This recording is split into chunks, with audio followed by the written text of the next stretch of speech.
ఈ లాస్ట్ 2-3 ఇయర్స్లో ఏ రకమైన ఫ్రాడ్స్ జరుగుతున్నాయి, జస్ట్ ఈ అమౌంట్స్ ఎట్లా ఉన్నాయనేది ఎక్స్ప్లెయిన్ చేస్తాను. అసలు సైబర్ క్రైమ్ అంటే ఏంటి మీ అందరికీ తెలుసు. ఏదైనా ఒక ఎలక్ట్రానిక్ డివైస్ యూజ్ చేసి ఏదైనా నేరం చేసినట్లయితే దాన్ని సైబర్ క్రైమ్ అంటారు. అందులో కస్టమర్ కేర్ నుంచి ఇట్లా మీ కార్డు అప్డేట్ చేయాలి లేదా కేవైసీ అప్డేట్ చేయాలని మీకు ఫోన్ చేస్తారు. ఎవరైతే మీ బ్యాంక్కి సంబంధించిన క్రెడెన్షియల్స్, ఏటీఎం కానివ్వండి, అకౌంట్ డీటెయిల్స్ కానివ్వండి, ఓటీపీ, సివివి ఏదైనా షేర్ చేస్తే మీ అకౌంట్లో అమౌంట్ అనేది ఖాళీ అవుతుంది. అలాగే ఎస్ఎంఎస్ మిస్సింగ్ అంటారు. For example me electricity bill update చేయలేదు, అదే పేమెంట్ చేయలేదు అని ఒక లింక్ పంపిస్తారు, ఇట్లా లింక్. అందులో కనుక ఓపెన్ చేసి మీరు అమౌంట్ ట్రాన్స్ఫర్ చేస్తే మొత్తం అకౌంట్ కూడా ఖాళీ అవుతుంది. మనం ఎలక్ట్రిసిటీ బిల్ అనేది ఎట్లా పేమెంట్ చేస్తాం, మనం ఎటువంటి పేమెంట్ అనేది చేయకూడదు. నెక్స్ట్ అలాగే ఫిషింగ్ లింక్స్ ఉంటాయి. మీ క్రెడిట్ కార్డ్ లిమిట్ పెంచుతామని ఎవరైనా క్రెడిట్ కార్డ్ చాలామంది యూజ్ చేస్తూ ఉంటారు. అది 1 lakh ఉందనుకోండి, 5 lakhs చేస్తాము, 2 lakhs చేస్తామని మీకు ఫిషింగ్ లింక్స్ పంపిస్తారన్నమాట. ఎవరైతే దీనికి ఆ లింక్ ఓపెన్ చేస్తారో ఆటోమేటిక్గా మళ్ళీ మీ అమౌంట్ అనేది సిగ్గుపన్ అవుతుంది. ఎట్లా జరుగుతుంటాయి. అలాగే ఇందులో ఉన్న సాఫ్ట్వేర్స్ కానీ అందరూ కూడా ఈ డిజిటల్ అరెస్ట్ బాధపడి లక్షల్లో హ్యూజ్ అమౌంట్ అనేది కాల్ చేస్తారు. ఢిల్లీ నుంచి సిబిఐ ఆఫీస్, సిబిఐ పోలీస్ అని కాల్ అయితే ఎట్లా భయపడి వాళ్ళతో కాంటాక్ట్ అవుతారో అవతల వ్యక్తి కూడా స్కైప్ వీడియో కాల్ ద్వారా కానీ వాట్సాప్ వీడియో కాల్ ద్వారా పోలీస్ యూనిఫామ్లోనే మీతో మాట్లాడుతూ ఉంటారు. ఎప్పుడైతే ఎట్లా మిమ్మల్ని బెదిరిస్తారో మీరు కూడా వాళ్ళ ట్రాన్స్లోకి వెళ్ళిపోతూ ఉంటారు. ఈ విషయం ఎవరికైనా మీ ఫ్రెండ్స్ కానీ మీ ఫ్యామిలీ మెంబర్స్ కానీ వస్తారండి. ఎప్పుడైతే మీ అకౌంట్ డీటెయిల్స్ ద్వారా వాళ్ళకి షేర్ చేస్తారో చాలా లాస్ అవుతూ ఉంటారు. అలాగే ఈ డిజిటల్ అరెస్ట్ గురించి ఎప్పుడైనా సరే మీకు కాల్స్ వచ్చినా కానీ ఎవరి బ్యాంక్ కేవైసీ అప్డేట్ చేయాలని లేదా ఎస్బీఐ యోనో రివార్డ్స్ కోసం ఎట్లా ఏపీకే ఫైల్స్ అనేవి గ్రూప్లో షేర్ చేస్తున్నారు.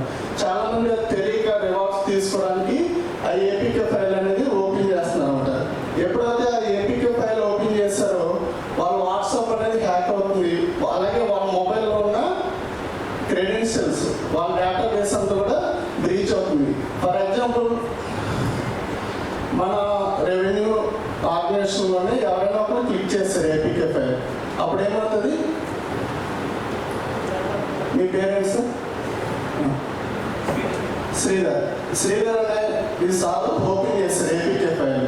మీరందరూ ఈ వాట్సాప్ గ్రూప్లోనే ఉన్నారు. ఎప్పుడైతే శ్రీధర్ సార్ ఓపెన్ చేస్తారో ఆ వాట్సాప్ అనేది ఫ్రాడ్స్టర్ చేతిలోకి వెళ్ళిపోతుంది. శ్రీధర్ సార్ పంపించినట్టు మీ గ్రూప్లో సర్క్యులేట్ చేస్తూ ఉంటారు ఫ్రాడ్లెంట్ మెసేజెస్ కానీ ఏదైనా. అలాగే ఈ గ్రూప్కి సంబంధించి ఉన్న డేటా కూడా బ్రీచ్ అవుతుంది. కాబట్టి ఇటువంటి ఏపీకే ఫైల్స్ ఎవరు ఓపెన్ చేయొద్దు.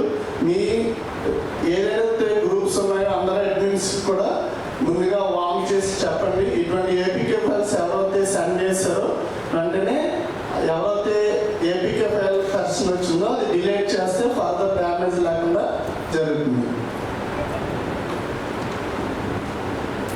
నెక్స్ట్ ఈ ఆన్లైన్ ఇన్వెస్ట్మెంట్ ఫ్రాడ్. చాలామంది కూడా చాలా రకాలుగా మోసపోతున్నారు. అందులో ఇది ఒకటి. ఇప్పుడు ఎంత సంపాదించినా మానవుడికి ఇంకా కోరిక ఉంటుంది. మనకు వచ్చే శాలరీ సరిపోదు. అలాగే ఇంట్లో ఎకనామికల్ ప్రాబ్లమ్స్ ఉంటాయి. ఎక్స్ట్రా ఇన్కమ్ కోసం ఈ ఆన్లైన్ ఇన్వెస్ట్మెంట్ దాంట్లో అందరూ సెట్ చేస్తున్నారు. ఫర్ ఎగ్జాంపుల్ ఒక వాట్సాప్, టెలిగ్రామ్ గ్రూపుల్లో యాడ్ చేస్తారన్నమాట. ఈ ఆన్లైన్ ఇన్వెస్ట్మెంట్ సంబంధించి చాలా రకాల ప్లాట్ఫామ్స్ ఉన్నాయి.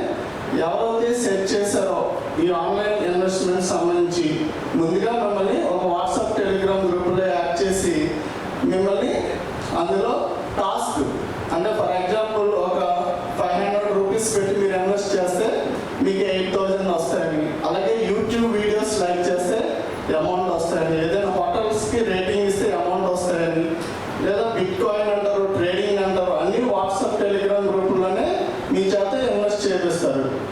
ఏదైనా ఇన్వెస్ట్మెంట్ చేయాలంటే మనకి ఏం కావాలి, ఒక డీమ్యాట్ అకౌంట్, ఆథరైజేషన్ ఉండాలి. కానీ వీళ్ళు ఏం చేస్తారంటే థర్డ్ పార్టీ అకౌంట్స్ మనకి షేర్ చేస్తూ ఉంటారు. ఎవరైనా ఇటువంటి థర్డ్ పార్టీ అకౌంట్లో అమౌంట్ ఇన్వెస్ట్మెంట్ చేయొచ్చా? చేయకూడదు. కానీ ఒక 25 lakhs పోగొట్టుకున్నారు. ఇందులో ఒక అసిస్టెంట్ బ్యాంక్ మేనేజర్ 89 lakhs. ఇంకా చాలా government employees, even police department కానీ రెవెన్యూ అందరూ పోగొట్టుకున్నారు. కానీ బయటికి ఎవరు చెప్పరు, చెప్తే ఏమవుతుందనేసి. కాబట్టి ఇటువంటి ఆన్లైన్ ఇన్వెస్ట్మెంట్ ఫ్రాడ్లో చాలా జాగ్రత్త వహించాలి. ఎటువంటి థర్డ్ పార్టీ అకౌంట్లో అమౌంట్ అనేది ఇన్వెస్ట్ చేయకూడదు. Next loan apps. ఈ లోన్ యాప్స్ కూడా చాలా మనకి కరోనా టైం దగ్గర నుంచి డిజిటల్ ట్రాన్సాక్షన్స్ అనేది ఎక్కువ ఉన్నాయి. చాలామంది కూడా ఎకనామికల్గా స్ట్రగుల్ అవ్వరు. ఇటువంటి యాప్స్ ఇన్స్టాల్ చేసేటప్పుడు పర్మిషన్స్ ఎవరైనా చదువుతాం మనం, టర్మ్స్ అండ్ కండిషన్స్ చదవం. అందులో ఏముంటాయి? ఒక యాప్ ఇన్స్టాల్ చేసామంటే ఎవరైనా చెప్తారు సార్, మన లొకేషన్ అడుగుతుంది, అట్లాగే కాంటాక్ట్ డీటెయిల్స్. మనం అవన్నీ చదువుకునే స్కిప్ చేసి ఎగ్రీ అంటాం. ఈ ఎగ్రీలోనే మన డేటా మొత్తం బ్రీచ్ అవుతుంది. అలాగే యాప్స్ ఇన్స్టాల్ చేసిన తర్వాత మన ఫొటోస్ కూడా మార్కింగ్ చేసి మన కాంటాక్ట్ లిస్ట్లో ఉన్న వాళ్ళకి షేర్ చేస్తుంటారు. ఫర్ ఎగ్జాంపుల్ మనం ఇన్స్టాల్ చేయలేదు ఆ యాప్, కానీ మన కాంటాక్ట్ లిస్ట్లో ఎవరైనా ఇన్స్టాల్ చేస్తే మన ఫోటో కూడా మార్కింగ్ చేస్తారు. కాబట్టి మన వాట్సాప్ డీపీస్ కానివ్వండి ఏదైనా సెక్యూర్గా పెట్టుకోవాలి. ఇటువంటి యాప్స్ కూడా ఎవరు ఇన్స్టాల్ చేసుకోకూడదు. అలాగే లాటరీ స్కామ్స్, ఇట్లా ఫ్రాడ్ యూజింగ్ రిమోట్ యాక్సింగ్ యాప్స్. గూగుల్లో కస్టమర్ కేర్కి నెంబర్కి సెర్చ్ చేస్తూ ఉంటారు.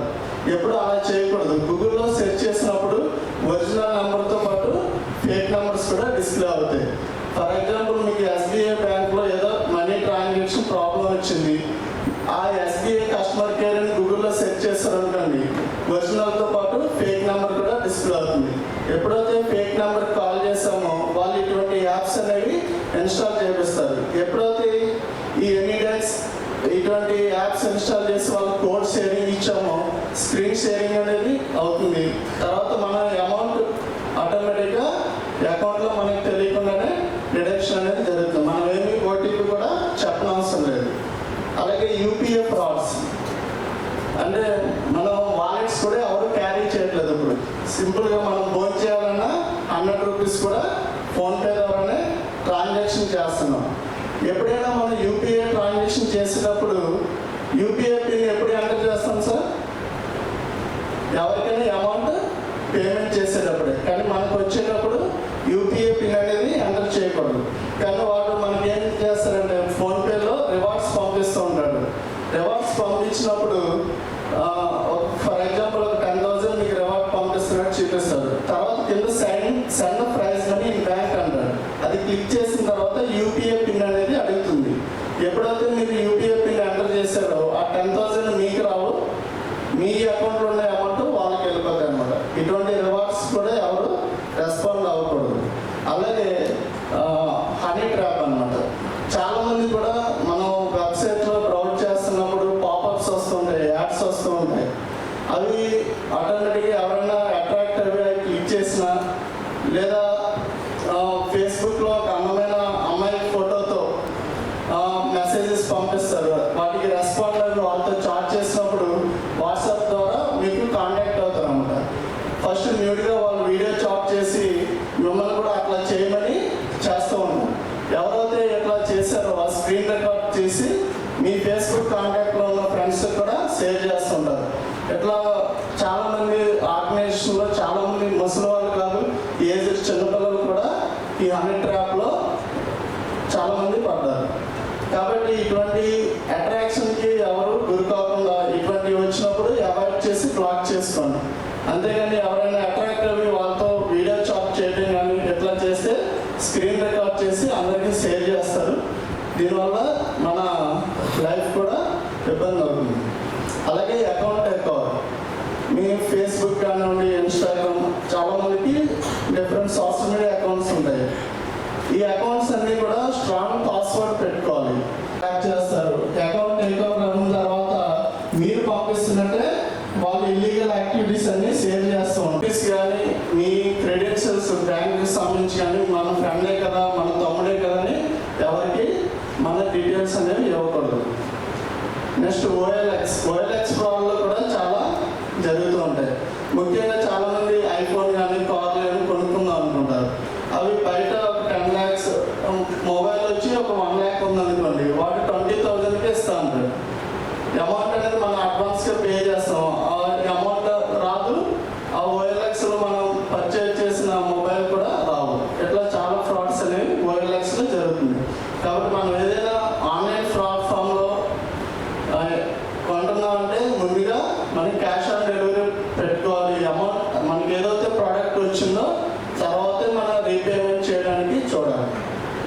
వాస్తవం.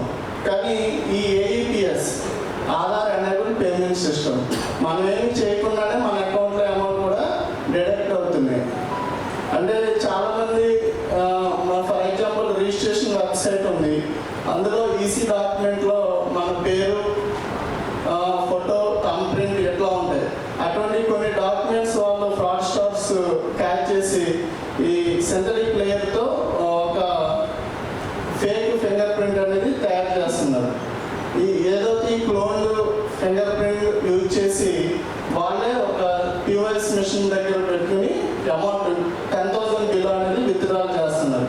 కాబట్టి ఇటువంటి ఎవరికైనా సరే డేటా బ్రీచ్ అవుతే ఆటోమేటిక్గా అమౌంట్ అనేది డిడక్షన్ అవుతుంది. అటువంటిప్పుడు ఈ ఆధార్ యాప్లో కానీ ఆధార్ వెబ్సైట్లో కానీ మీ బయోమెట్రిక్ కూడా లాక్ చేసుకోవచ్చు. కానీ మనం సంపాదించిన అమౌంట్ అంతా కూడా వితిన్ సెకండ్స్లో చాలామంది పోగొట్టుకుంటున్నారు. కాబట్టి ఈ సైబర్కి సంబంధించి ఏ ఫ్రాడ్స్ జరుగుతున్నాయో అన్నీ కూడా మీరు ఖచ్చితంగా తెలుసుకోవాలి. అలాగే మీ ఆర్గనైజేషన్ ఏదైతే మీ మండలంలో మీ సిబ్బంది ఉన్నారో వాళ్ళందరికీ కూడా ఒకసారి చెప్పండి. దీనికి సంబంధించిన స్లైడ్స్ కానీ వీడియోస్ కానీ మా పోలీస్ తరఫు నుంచి మా SP సార్ కూడా ప్రత్యేకించి అందరికీ చెప్పమన్నారు. ఈ ఫ్రాడ్స్ ఎంత అవేర్నెస్ అనేది పెరిగితే మనం అంత తొందరగా వీటి నుంచి బయటపడవచ్చు. కాబట్టి మనం కష్టపడ్డ సొమ్ముని ఎవరికి కూడా ఈజీగా పోగొట్టుకోకూడదు. దానికోసమే ఇక్కడికి వచ్చాం. థ్యాంక్ యూ మేడం, ఈ అవకాశం ఇచ్చినందుకు. కూడా అందులో అప్లోడ్ చేయగానే అమౌంట్ ఏ అకౌంట్ నుంచి డిఫరెంట్ అకౌంట్కి ట్రాన్స్ఫర్ అయినా కానీ ఇమీడియట్గా ఆ అకౌంట్స్ అన్ని ఫ్రీజ్ చేస్తారు మేడం. వెబ్సైట్ కూడా ఉంది madam, NCRP portal www.cybercrime.gov.in madam. Social media related cases కూడా ఏవైతే స్క్రీన్ షాట్స్ ఉన్నాయో ఆ URL కూడా అందులో అప్లోడ్ చేసి మనం కంప్లైంట్ రైజ్ చేయొచ్చు. ఈ మధ్యకాలంలో in fact one of my family member 3 days వరకు ఐడెంటిటీ థెఫ్ట్ అయినాయి, మీరేనా సో అని ఎక్కడ ముంబై నుంచి ఫోన్ కాల్ వచ్చింది అండ్ DSP స్పీక్ నుంచి. So believe and they attended okay DSP phone చేస్తున్నారు, ఐడి కార్డ్ అంతా వాట్సాప్లో పెడుతున్నారు, fake ID card, police uniform details ఉన్నట్టు. Then I internet and I said DSPలో డైరెక్ట్గా ఫోన్ చేయరు అని చెప్పేసి. సో కామన్ దానికి ఇవన్నీ తెలియదు. సో ద ప్రాసెస్ అంటారు. తర్వాత ఆధార్ మీ బ్యాంక్ అకౌంట్ క్లోజ్ అయిపోతుంది, మీరు ఆధార్ లింక్ చేసుకోలేదు కాబట్టి అందరికీ వచ్చింది. నాకే చాలాసార్లు వచ్చింది, మెయిల్ వస్తుంది, వాట్సాప్ వస్తుంది, పైన కూడా SBI ICI చెప్పి అలాంటి నెంబర్ తోటి కూడా వస్తున్నాయి, నేమ్ ట్యాగ్ తోటి. సో అవన్నీ జినేం కాదు. ఇప్పటికీ ఆధార్ లింక్ చేయలేదంటే మీ బ్యాంక్ అకౌంట్ ఇప్పటికీ క్లోజ్ అయి ఉంటుంది. దీని పేరేంటో నేను కూడా నాకు కూడా వస్తున్నాయి. My one of the family మెంబర్కి ఇలాంటి ఫోన్ కాల్ వచ్చి ఉన్నాయి. So we are all somewhere some detail workout is going on. మన దగ్గర ఏం డీటెయిల్స్ ఉన్నాయి, మన దగ్గర ఏం లాక్కోవచ్చు అని చెప్పేసి ఒక పెద్ద టీమ్ పనిచేస్తుంది. దానికి పోలీస్ డిపార్ట్మెంట్ చాలా ఎఫర్ట్ పెట్టి ఇలాంటి ఓరియంటేషన్ ప్రోగ్రామ్ పెట్టి బ్యాక్గ్రౌండ్లో కూడా ఈ రిపోర్టెడ్ కేసులు అంతా చాలా ఎఫర్ట్ తీసుకొని కూడా వాళ్ళు మమ్మల్ని ప్రొటెక్ట్ చేయడానికి ట్రై చేస్తున్నారు. సో ఆ స్టేజ్కి పోకుండా ముందే అవేర్నెస్ కావాలి. కాబట్టి ఐ రియలీ థ్యాంక్ SP గారు for arranging this and hour CA గారు ఫర్ దిస్ ప్రెజెంటేషన్. ఈ ప్రెజెంటేషన్ అలాంటి ఇష్యూస్ ఉంటే వెంటనే దాన్ని కాల్ చేసి చేయవచ్చు. అండ్ www.cybercrime.gov.in ఒక వెబ్సైట్ ఉంది. ఏమైనా వేరే ఇలాంటి కంప్లైంట్స్ ఉంటే అక్కడ కూడా మనం కంప్లైంట్ లాంచ్ చేయవచ్చు if you don't want to go to the police station. So ఈ ప్రెజెంటేషన్ కూడా మాకు షేర్ చేస్తే అన్ని గ్రూప్స్గా we will also support from all our government officials. Thank you very much.